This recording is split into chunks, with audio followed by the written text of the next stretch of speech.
मुझसे इतना है गिला।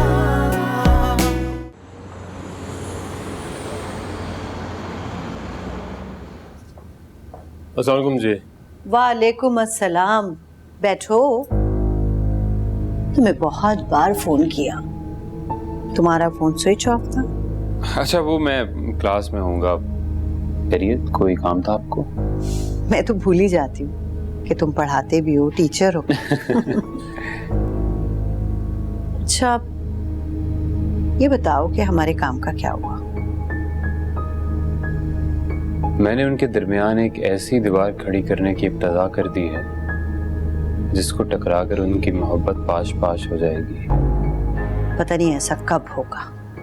वो लड़की अपनी ढिठाई और हठ धर्मी से 1 इंच भी पीछे नहीं हटी। अब इसमें कुछ वक्त तो लगेगा बेगम साहिबा। किसी की मोहब्बत को इतनी आसानी से खत्म करना भी मुमकिन नहीं है, और कुछ मोहब्बतें तो इतनी सख्त जान होती हैं कि मिटाए नहीं मिटती। मुझे डर है बेटा, कहीं वो सैन के घर वालों को ना बुलवा ले। नहीं, वो ये नहीं कर सकते। एनीवेज, वो आपकी बहू आपके बेटे की कातिल वापस आ गई है? छोड़ो उसे। आजकल तो मुझे हफ्सा की परेशानी के सिवा कुछ नजर नहीं आता। वो अपनी जिद मनवाने के लिए किसी हद तक भी जा सकती है। वो बचपन से ही बहुत जिद्दी है, इसलिए मैं तुम्हें कहती हूँ कि तुम्हें जो कुछ भी करना है ना, जल्दी करो। अगर आपको ज्यादा जल्दी है तो फिर एक रास्ता है मेरे पास। वो क्या? उस लड़के को कुछ रकम दीजिए, कुछ ऑफर्स दीजिए। तुम दूसरे शख्स हो जिसने ये बात मुझसे कही है।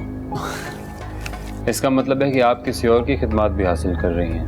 नहीं नहीं, ऐसी बात नहीं है। दरअसल हमारी एक रिश्तेदार हैं दूर की, उन्होंने भी मुझे कुछ इसी किस्म का मशवरा दिया था। तो फिर क्या जवाब दिया आपने? यही कि अभी कुछ सोचा नहीं। तो जल्द सोच लीजिए, क्योंकि वक्त बहुत कम है और किसी भी लम्हे कुछ भी हो सकता है। बेटा, ये काम मैंने तुम्हें इसलिए सौंपा कि तुम उसके टीचर हो, और मुझे यकीन है कि ये बात तुम उसे ज्यादा बेहतर तरीके से समझा सकते हो। तो यूं समझ लीजिए कि आपका ये काम बिल्कुल हो जाएगा, लेकिन इसके बदले आपको मेरा एक काम करना पड़ेगा। उस दिन भी तुमने ये बात मुझे बताई नहीं कि इस सब के बदले तुम मुझसे क्या चाहते हो। जल्द बताऊंगा। ठीक है, तो इसके बदले तुम्हें जो भी चाहिए होगा वो मिलेगा। बेगम साहिबा, रुपया पैसा बहुत है मेरे पास। ये टीचर होने की वजह से मुझे अंडर एस्टिमेट ना कीजिएगा। अल्लाह का दिया बहुत कुछ है, सब कुछ है।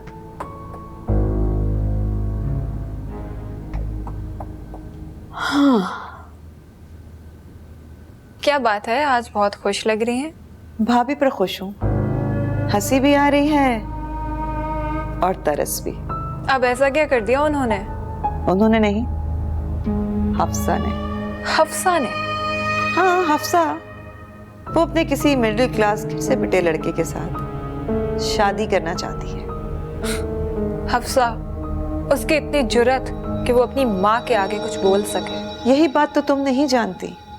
हफ्सा अपनी माँ की तरह जिद्दी है, जो बात ठान ले उसे पूरा करती है। जिसके सामने सारे घर के मर्द भीगी बिल्ली बने रहते हैं ना, वो भी उस चट्टान से सर नहीं फोड़ सकती। अपने बेटे की दफा मिडिल क्लास बहू लेके आने में बेगम जलाल को कोई मसला नहीं था। हफ्सा की दफा क्या हो गया? कमाल है। तुम क्या जानो, यही डर तो है जो उन्हें दिन रात चैन से नहीं रहने देता। बहू को दबा के रखने के ख्वाब देखे थे, जिस तरह बेचारे जलाल को दबा कर रखा हुआ है। काफी वक्त हो गया, मुझे चलना चाहिए, इजाजत दीजिए। नहीं, बैठो ना, साथ चाय पीते हैं अभी। नहीं, मैं नेक्स्ट टाइम जरूर पीऊंगा। एक छोटा सा काम है जहां मुझे पहुंचना है। खुदा हाफिज।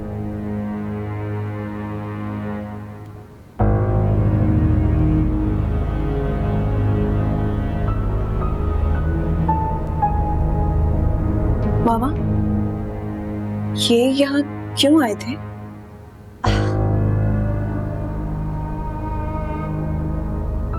कौन, रामेश? हाँ, इन्हीं की बात कर रही हूँ। बिजनेस करना चाहते हैं हमारे साथ। बिजनेस? हैरान हो गई ना? मैं भी हैरान हो गई थी।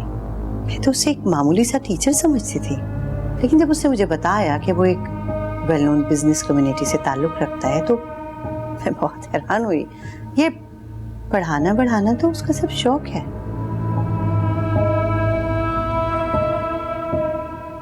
तुम क्यों परेशान हो गई हो? नहीं, मैं परेशान नहीं हूँ। वैसे ही।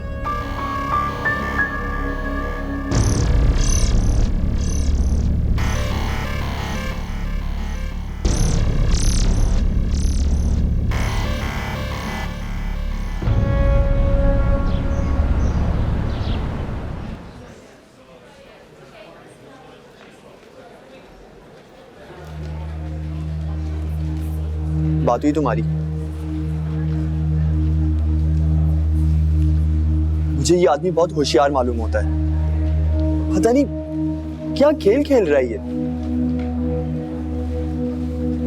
मुझसे ये कह देना कि वो तुम्हें हासिल करना चाहता है, और तुम्हारी अम्मी को जाके कह देना जो करोड़ों की जायदाद का मालिक है। क्या क्या जताना चाहते हैं इन सबसे? यही ना कि वो मुझे और तुम्हें अलग करना चाहते हैं? नहीं ज़ैन, पर पता नहीं क्यों मुझे अभी भी यकीन नहीं हो रहा है। क्या क्या नहीं आता?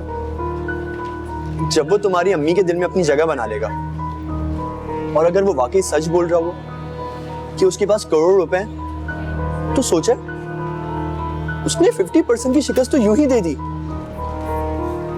और उसके करोड़ों के सामने तुम्हारी अम्मी मुझे कौन सा खाते में लाने वाली? ज़ैन, कुछ नहीं होगा। मेरी मर्जी के बगैर कुछ भी नहीं हो सकता। जैसा मैं चाहती हूँ वैसे ही होगा। अब तुम परेशान मत हो, चलो कैंटीन चलते हैं। Come on. अस्सलाम वालेकुम। वालेकुम अस्सलाम। चला, बच्चे आ गए स्कूल से? नहीं, आते ही होंगे। वो कह रहे थे कि उनके स्कूल में कोई रिहर्सल है, तो उनको जरा सी देर लग जाएगी। अच्छा, मैं आपके लिए पानी लाती हूँ। कैसी है खाला? मैं ठीक हूँ। अब तुम आ गई हो, मेरी ड्यूटी खत्म, मैं चलती हूँ। अरे खाला, कुछ देर तो बैठे हैं। आपका तो मुझ पे इतना बड़ा एहसान है। मेरी गैर मौजूदगी पे आप अंजला को तन्हा नहीं छोड़ती हैं। अरे कैसी गैरों जैसी बातें करती हो। यकीन मानो, इसके साथ रह के जो मुझे सुकून मिलता है ना, मैं बयान नहीं कर सकती।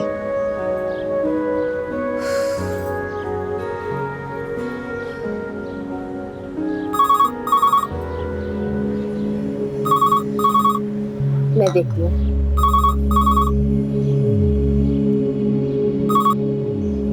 हेलो, कैसी हो शाइस्ता? मैं ठीक हूँ बेगम साहिबा। मैंने गाड़ी भेज दी है, तुम अंजला को लेकर फौरन इधर पहुंचो। अभी? हाँ, अभी और इसी वक्त। जी, जैसा बेहतर समझे। खुदा हाफिज।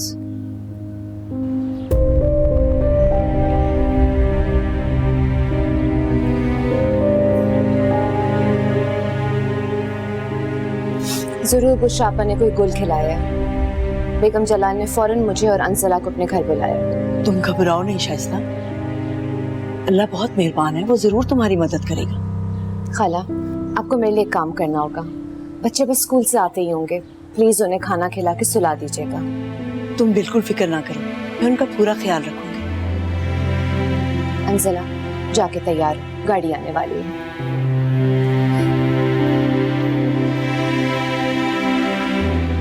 मुझे नहीं लगता वो तुम्हें वापस आने देंगे, लेकिन तुम फिक्र ना करो, अल्लाह बहुत मेहरबान है, वो जरूर तुम्हारी मदद करेगा। जाओ, जाकर तैयारी करो। अस्सलाम वालेकुम अम्मी जान। वालेकुम अस्सलाम। आ गई बेटा तुम यूनिवर्सिटी से? जी, बस अभी आई हूँ। दिन कैसा गुजरा? बहुत अच्छा दिन गुजरा। गुड। वो अम्मी जान, नेक्स्ट संडे को जैन और उसके घर वाले आना चाह रहे हैं। उम्मीद करती हूँ कि आप इनकार नहीं कहेंगी।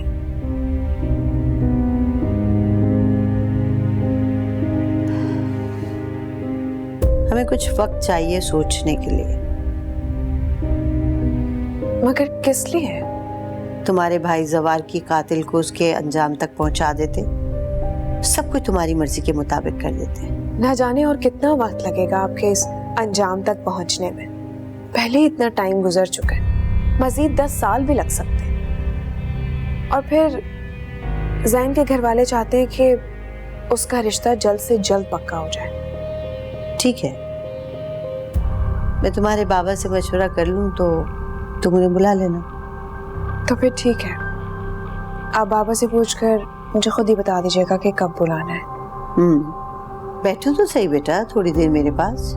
नहीं अम्मी, यूनिवर्सिटी का पहले ही बहुत काम है, फिर आऊंगी मैं।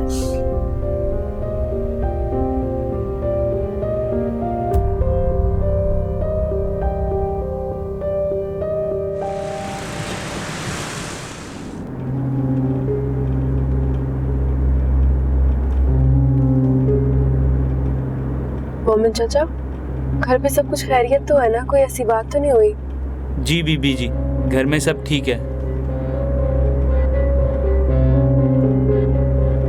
तुम फिक्र नहीं करो अंजला, मैं हूं ना तुम्हारे साथ। भाई कुछ पता है हमें क्यों बुलाया है? नहीं बीबी जी, मुझे नहीं पता कि आपको क्यों बुलाया है।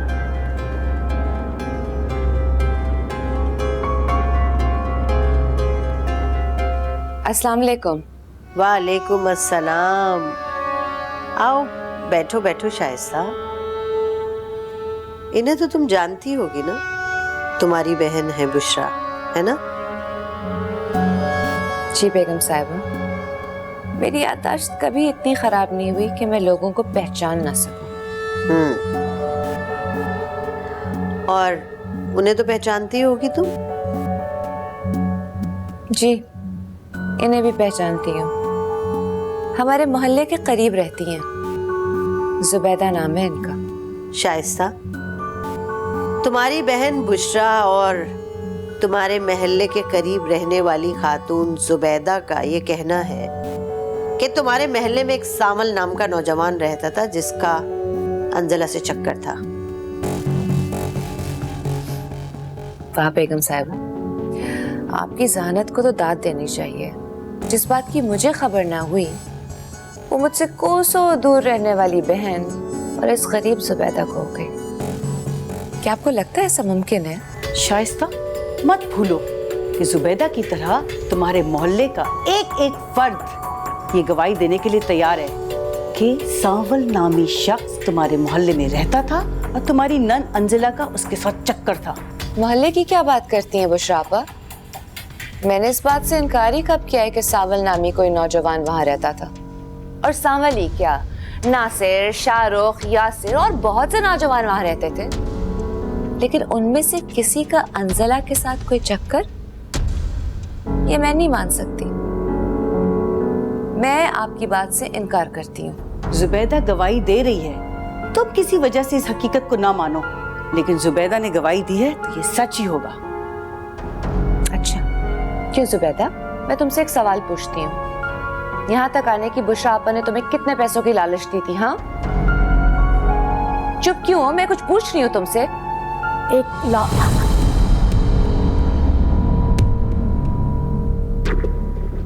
लेकिन सावल तो था। देख लिया ना बेगम साहिबा, 1 लाख रुपए में बिकी हुई औरत का सच और उसकी गवाही। अब इससे आगे मैं क्या कहूंगी? अंजला, हम बराह रास्त तुमसे पूछते हैं, तुम बताओ कि ये सामल कौन है? मैं सावल नाम के किसी आदमी को नहीं जानती। झूठ बोलती हो तुम। आप इस तरह से झूठा नहीं कह सकती हैं बेगम साहिबा। एक बात याद रखिएगा, आप जब भी अंजला का चक्कर किसी के साथ साबित करने की कोशिश करेंगी तो याद रखिएगा, आपको ऐरे गैरों की नहीं बल्कि मेरी गवाही की जरूरत पड़ेगी, क्योंकि मैं अंजला की भाभी हूँ और ये मेरे घर में मेरे साथ रहती थी। तो फिर बोलो, तुम्हारी गवाही की क्या कीमत है? बेहतर होगा कि आप इस मामले में ना बोलें, ये हमारा आपसी मामला है। अतिका, जब तक हम ना कहें तुम दरमियान में नहीं बोलना, समझी? शाइस्ता, हमें तुम्हारी ही मदद की जरूरत है। बेगम साहिबा, बेहतर ये होगा कि आप अंजला को अंदर भेज दें। मैं आपसे अकेले में बात करना चाहती हूँ बेगम साहिबा। अंजला, तुम अंदर जाओ। भाभी, मुझे काम याद आ गया है, मैं करके आती हूँ।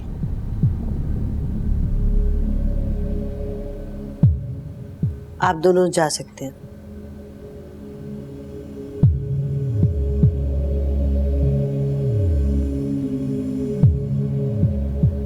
अब कहो शाइस्ता, तुम हमारी क्या और कैसे मदद कर सकती हो? बेगम साहिबा, जब घी सीधी उंगलियों से निकल सके तो उंगलियां टेढ़ी करने की कोई जरूरत नहीं है। आप अंजला पर से हर किस्म की पाबंदी खत्म कर दें। इस तरह से वो अपने आप को आजाद समझेगी और फिर अपनी मर्जी से कहीं भी आ जा सकेगी, किसी से भी मिल लेगी। तब आप उस सबूत तक जरूर पहुंच जाएंगे जिसे आप तलाश कर रही हैं। अगर कोई है तो वो उससे राब्ता जरूर करेगी, और इन पाबंदियों में तो वो कभी भी ऐसा कोई कदम नहीं उठाएगी ना जिसमें उसे पकड़े जाने का अंदेशा हो। कहती तो तुम बिल्कुल ठीक हो शाइस्ता, मगर वो हमें बहुत ज्यादा चालाक नजर आती है। मुझसे